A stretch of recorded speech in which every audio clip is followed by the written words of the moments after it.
On Friday, Bonnie Miller and I went to the DeYoung Fine Arts for the Judy Chicago retrospective, which was a blessing and an immersion in the embodiment and colors of, I would say, the flowering of womanhood. Judy Chicago, for those who don't know, did a triangular installation, very large. It would take our whole room, of something called a dinner party, where she celebrated with tapestries and ceramics in tables in a triangular fashion. Many, many women in history, from Eleanor of Aquitaine to Virginia Woolf, and so on. I couldn't possibly name them all. And from that, there were tapestries that led into triangular ceramics that all led, I think the middle might have been Isis, but women back through time who have contributed and are known to have contributed so much to our world. Bonnie and I felt like we were just immersed, bathed in glows, and the colors that she chooses, her palettes of these rosy pinks and varied purples of a sunset or a sunrise, the deep blues and the light blues of the sky, her yellows of a sunny, or her oranges of the sunset, or the sun just before it leaves for the day. All that was in wonderful color all around us. And then we saw that also she has on black plates of glass, she has etched and fired incredibly well-drawn, sad pictures of what's happening to our environment, including one which is a polar bear on a starving polar bear on a little tiny bit of an iceberg, just there, where she spent 2 years just looking at how hard it is, and how no matter how much we celebrate the femininity within each and all of us, that we still have gone so far with the domination of our planet. And that was hard. That was hard to put in juxtaposition with it. And then we went back into the exhibit, which had all the color. And then, to our surprise, arrived Judy Chicago, who had a whole entourage of cameras and crew doing it. And there was one woman who did the boom for her talk. She was, I would say, she was her boom was about as long as to someone sitting at our piano over here in the sanctuary. She held it, and the strength of her body was enormous. I mean, she just held this boom way over there, and she became, for Bonnie and me, the current embodiment of strength and womanhood and just power and being a part of what's around us and being a part of this. Well, from this, I realized that Bonnie and I, we felt we needed this kind of support. We needed to be there. And it isn't someplace that all of us can be, even though we celebrate the very human, lovely parts within each of us is so important. But we can be here in this place. This is how we immerse ourselves in good values, in goodness. We know that the people around us share our values. We may argue over whether the dot of the period goes there or there, but we in fact share values and work from the strength we put together in this sanctuary to go out. I do that. I need this support. And that's why I come every Sunday. There are other churches that I want to visit. I really want to visit. But every time when it comes to the crux of making a decision, I can't step away from here. Maybe one time I'll do it, but I haven't. I can't. This for me is a central place to be. And so this is a day of the gratitude for what we do within ourselves. We encourage each other to do that, for what we do for each other, and for how we help each other move out beyond ourselves. I thank you for that. And this is the third in a series of services I'm going around the 7 lively virtues as opposed to the 7 deadly sins. And today's sin is anger or wrath. And of course, I think my antidote to that as a lively virtue is mercy.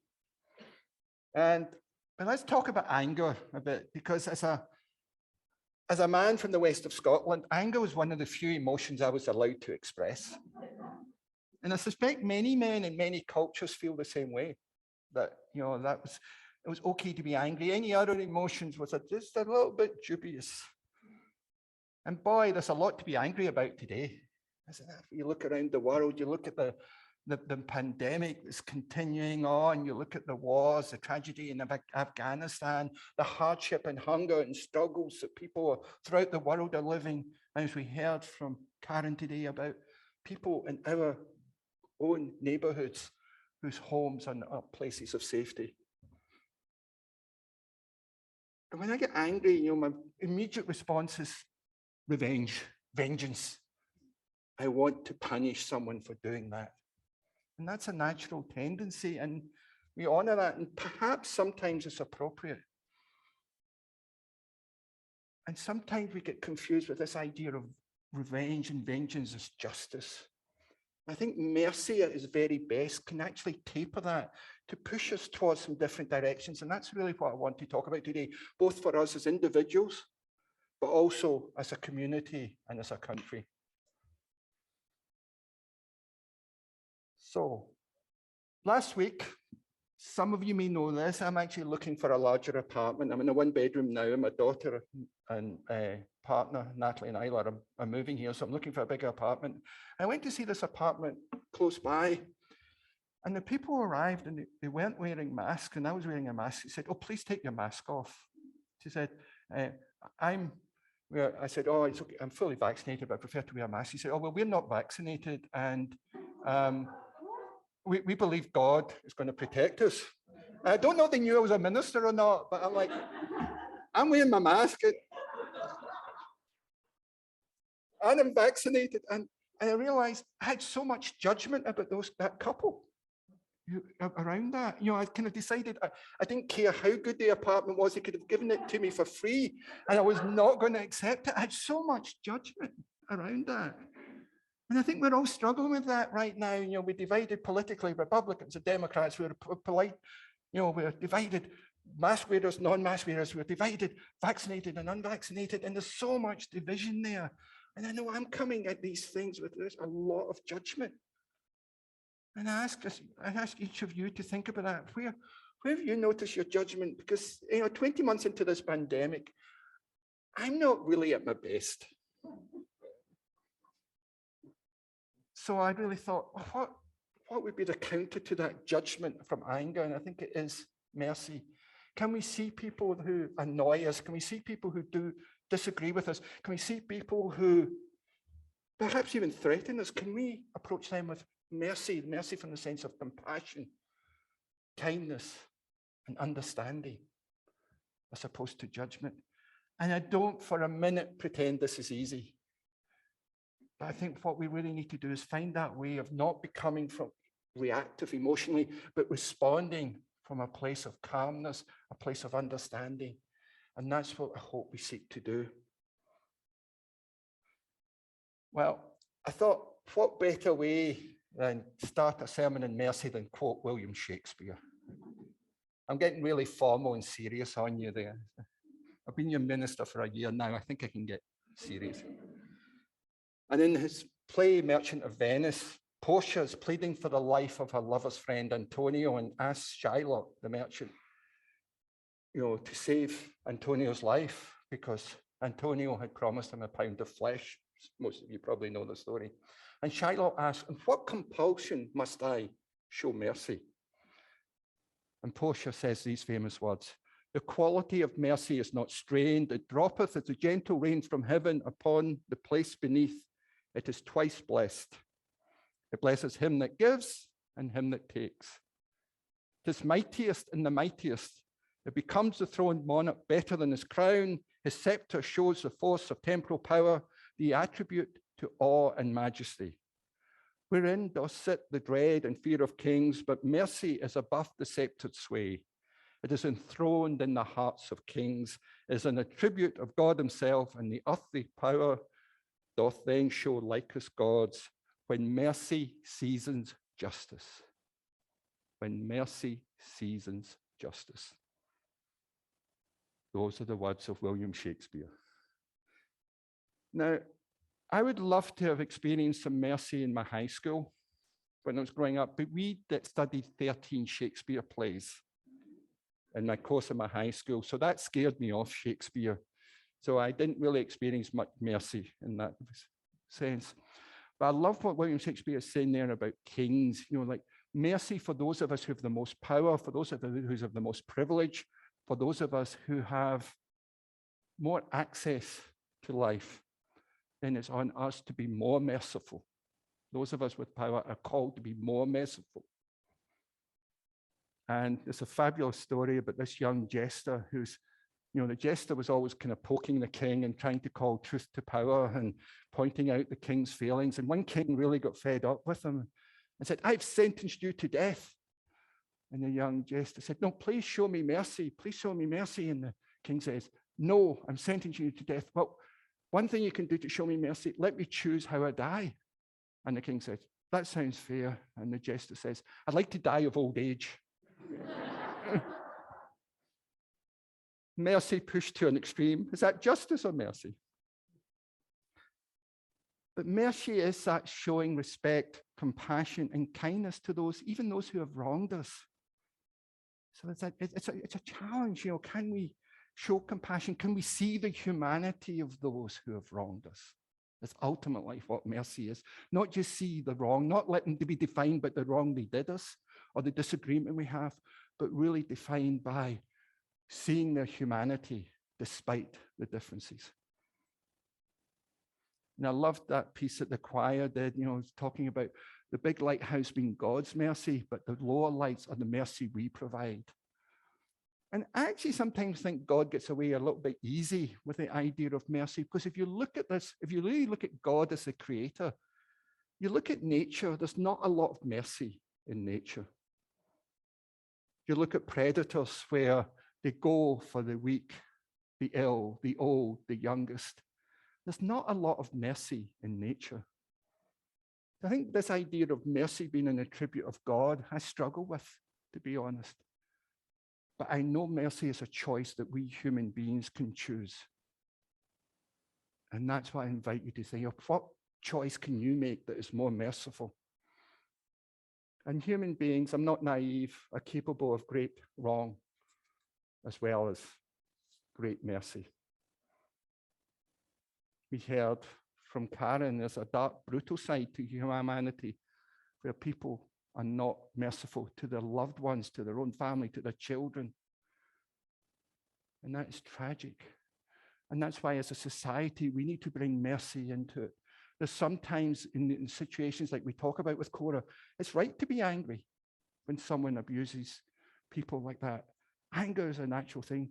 What path, where do we go with that anger? Is that anger a goal in itself, or do we want to take that to a more compassionate, to a more kind, perhaps even an even more restorative place, a place for restorative justice? And we have a great example of restorative justice in our own Unitarian Universalist tradition. 4 years ago in New Orleans, we had a General Assembly there where we had the gathering of Unitarian Universalists throughout the country in New Orleans in June.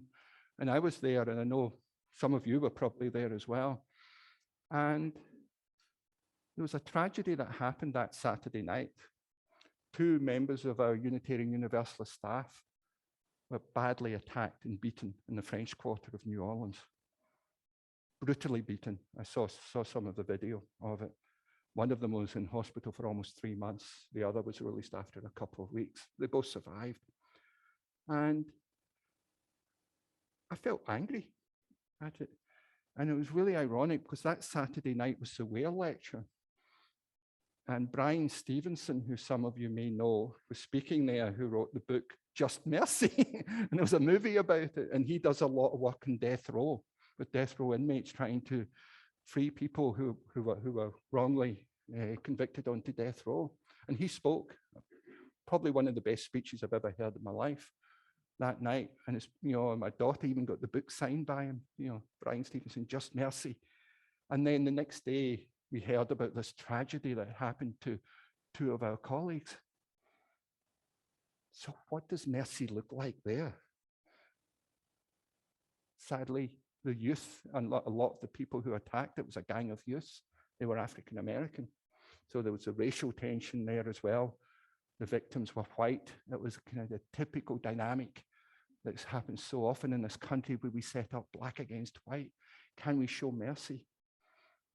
And the Unitarian Universalist Association, our president, along with the two victims and their families, called for restorative justice around there. So what do we mean by restorative justice? Restorative justice is a system of criminal justice which focuses on the rehabilitation of offenders through reconciliation with victims and the community at large. It's a community relationship-based approach where harm is acknowledged and work to repair the damage. And we had the victims, some of their family, and some of our Unitarian Universalists there appeared in court pleading for a restorative justice approach to that. And I thought that was wonderful. That wasn't where I was personally at the time emotionally, but that, it was really what could restorative justice look like in a real situation where people were physically and mentally harmed. And I think if you look at our Unitarian Universalist tradition, and especially our Universalist tradition, where we place the love of all humanity at the center of religion. And the fundamental thing with universalism was that all people would be saved. All people were worthy of saving, and all people would be saved. And that's this basic tenet of universalism. Now, of course, we've moved away from ideas of heaven and hell. We moved away 200 years ago from those ideas of literal places. But what it did give us was this idea of a common destiny.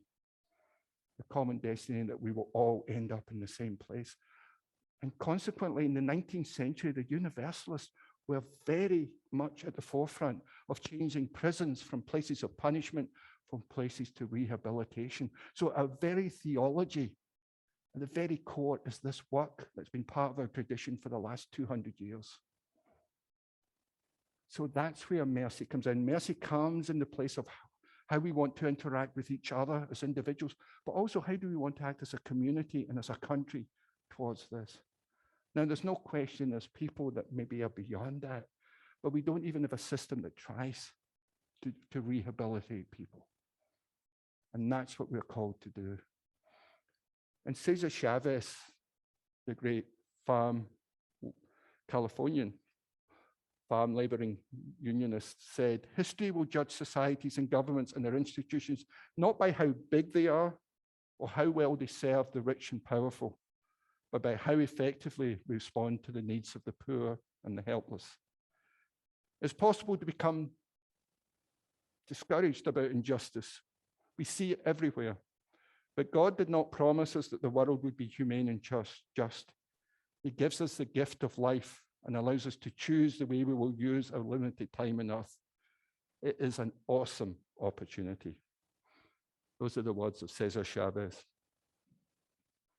And the great religions of the world all place a high value on the idea of mercy. Mercy in our own individual relationships, the mercy of God, the mercy of community.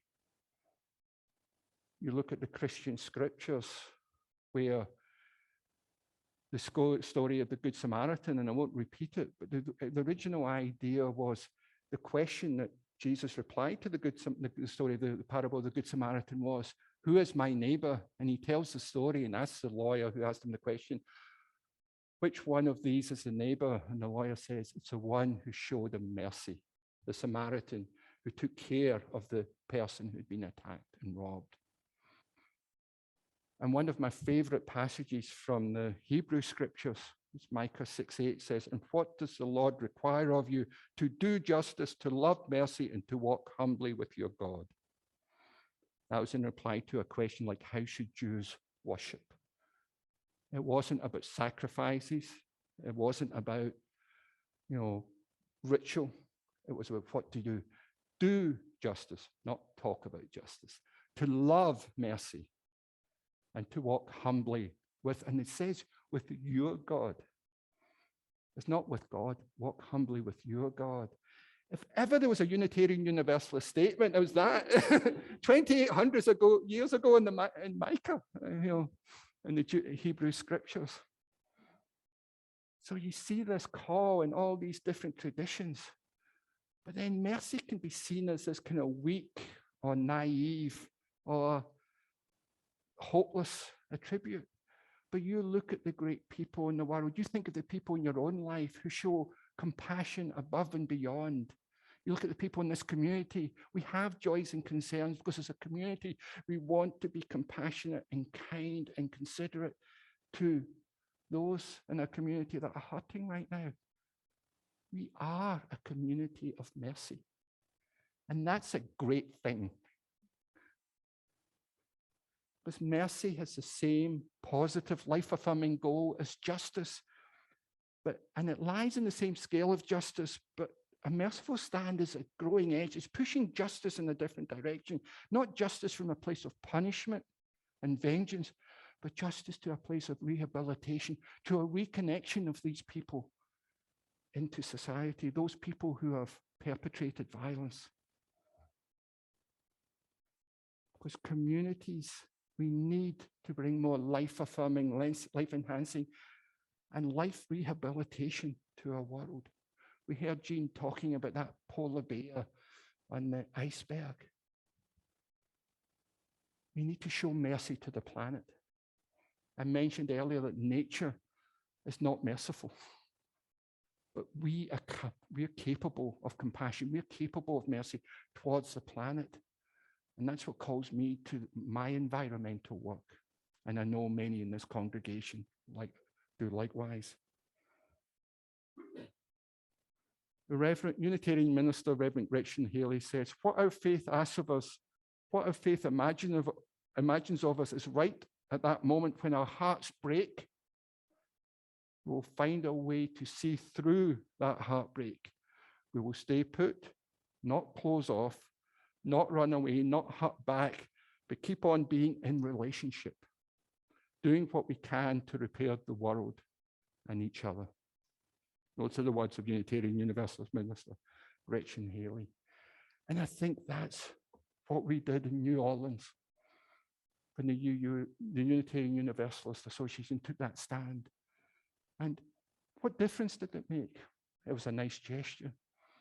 Well, I have a follow-up to that story that happened 2 years later.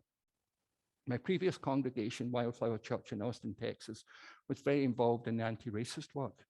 And we used to host monthly meetings of Undoing Racism, which is an organization from the People's Institute of Survival and Beyond from New Orleans. And I would always go out and introduce myself and talk to the facilitators. And I was talking to one of them and he said he was from New Orleans, and we got talking. He was African-American. And I said, oh, I was in New Orleans a couple of years ago. We had our General Assembly. He said, oh, I remember it well. I said, oh, really? He said, you guys did well. I said, oh, what do you mean? He says, I remember what happened when 2 of your staff got attacked. And our community, he said this, our community was so impressed that you were seeking restorative justice. That made a big difference to our community in New Orleans for an organization from outside taking that stance for them. Thank you for that. For once in my life, I was speechless. That you do these things and you never know. And it's always said that these things, you throw pebbles in the pool and you create ripples and you don't quite know where it's going to go. When you do good acts, when we do acts of justice and kindness and mercy, we never know where those ripples will stop. And as Shakespeare said, the quality of mercy is not strained. It's up to each of us to season our acts of justice with mercy.